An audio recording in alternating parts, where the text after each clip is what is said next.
un lobo de Wall Street, uno que se hizo pasar por piloto, otro que fue manager de bandas pop, esto y mucho más en 10 estafadores más despreciables. Número 10. Frank Abagnale. En la década de los 60, Frank Abagnale comenzó como embaucador con un fraude que consistió en escribir cheques falsos de su propia cuenta sobregirada. Obtuvo más de $40,000 imprimiendo su número de cuenta en una ficha de depósito en blanco y la colocaba dentro de varias fichas reales en el banco. En 5 años tuvo hasta 8 identidades distintas. Una de las más recordadas es cuando se hizo pasar como piloto de la aerolínea Pan Am durante un periodo de 2 años para sacar vuelos gratis alrededor del mundo, y otro cuando se hizo pasar como abogado. Luego de estar en prisión se reincorporó a la sociedad y en la actualidad tiene una compañía especializada en consultoría sobre fraudes financieros. Número 9. Jordan Belfort.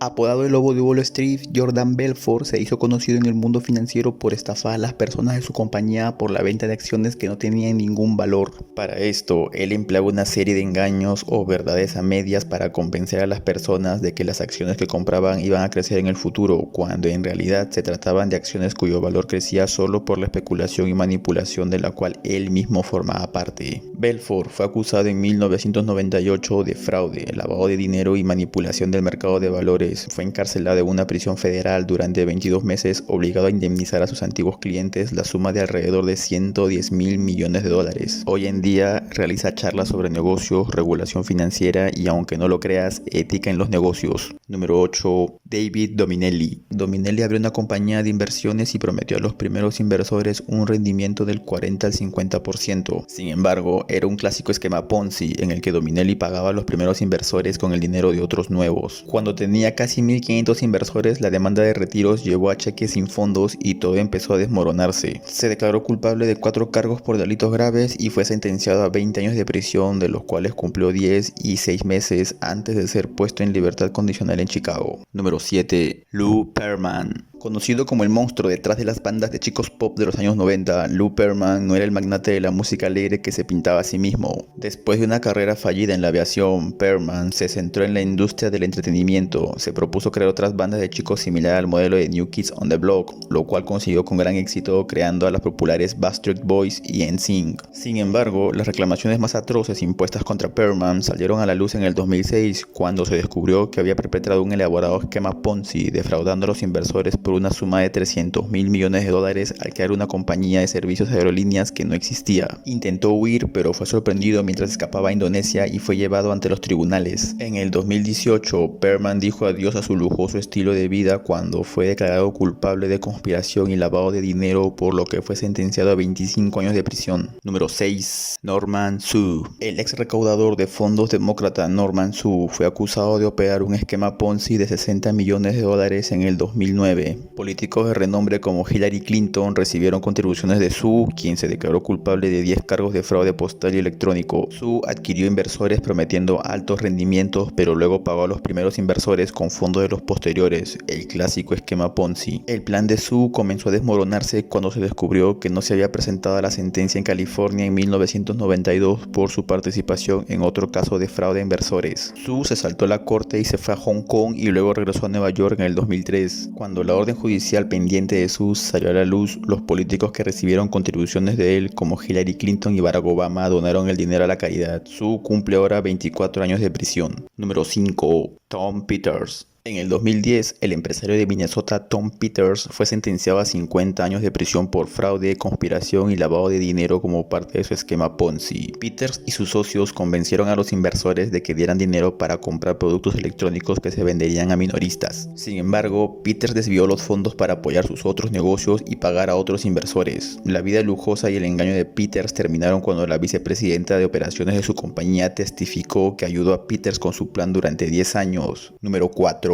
Allen Stanford. Sus formas filantrópicas le valieron el título de Sir Allen, pero para decenas de miles de personas, Allen Stanford es simplemente un criminal. Stanford fue declarado culpable de ejecutar un esquema Ponzi masivo que estafó a unos 30,000 inversores con más de $7,000 millones. Fue condenado por 13 de los 14 cargos, incluidos fraude y conspiración. Stanford, de 61 años, vivía una vida de lujo entre el Caribe y el sur de los Estados Unidos, llena de mansiones, yates e incluso un campo de cricket. El magnate de Texas se convirtió en uno de los hombres más ricos de la nación a través de su propia firma financiera. Pero en febrero del 2009 el lujoso estilo de vida de Stanford se vino abajo cuando la Comisión de Bolsa de Valores lo acusó de defraudar a sus inversores. Aunque reclamó por su inocencia en cada momento, fue sentenciado a 110 años de prisión. Número 3. Gerald Payne. A mediados de la década de 1990, Payne se aprovechó de casi 18.000 personas diciéndoles que duplicaría su dinero a través de inversores de inspiración divina. Invocó las escrituras para estafar a la gente sin dinero, prometiendo enormes ganancias y diciéndoles a sus víctimas que estaba invirtiendo en oro, plata y deuda externa. Cuando los investigadores rastrearon la cuenta corriente que compartía con su esposa, esta contenía casi 20.000 millones de dólares. Cuando los Payne fueron procesados, Gerald dijo que el dinero había sido regalado más no invertido.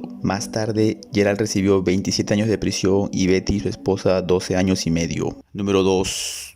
Charles Ponzi. Aunque no inventó el plan que luego llevaría su nombre, la estafa de Charles Ponzi fue tan extensa y lucrativa que llamó mucho la atención. Todo ocurrió en 1919 cuando se le ocurrió la idea de montar un negocio con los cupones postales que los inmigrantes italianos enviaban a su país de origen. Esos cupones eran canjeables en sellos. El beneficio era teóricamente seguro porque ganaba un margen por las diferencias de cambio. Para eso, Ponzi creó su propia empresa que en la práctica se convirtió en un banco porque captaba dinero a cambio de altos intereses. La gente se volvió loca por invertir en la compañía de Ponzi, llegando incluso a hipotecar sus viviendas. Pero al cabo de casi un año empezaron a surgir las sospechas. Un analista financiero realizó una exhaustiva investigación a la empresa de Ponzi, concluyendo que los cupones que poseía no bastaban ni para cubrir el 1% de sus obligaciones de pago. El 1 de noviembre de 1929, Ponzi fue detenido y condenado a 5 años de prisión por un tribunal de Boston. Obtuvo la libertad tras cumplir la mitad de la pena, pero volvió a realizar otra estafa, por lo que fue arrestado cuando intentaba huir en un barco hacia México. La justicia decidió expulsarle del país porque seguía manteniendo la nacionalidad italiana. Al final de sus días acabó en Brasil, donde trabajó varios años para una compañía aérea, pero al estallar la Segunda Guerra Mundial se quedó sin empleo y murió el 18 de enero de 1949 en Río de Janeiro en un hospital de la Beneficencia. Número 1. Bernard Madoff. El expresidente de Nasdaq fue condenado por ejecutar un esquema Ponzi alrededor de 50.000 millones de dólares. El fraude afectó no solo a miles de personas, sino también a organizaciones benéficas, donaciones universitarias e incluso a bancos que cotizaban en la bolsa.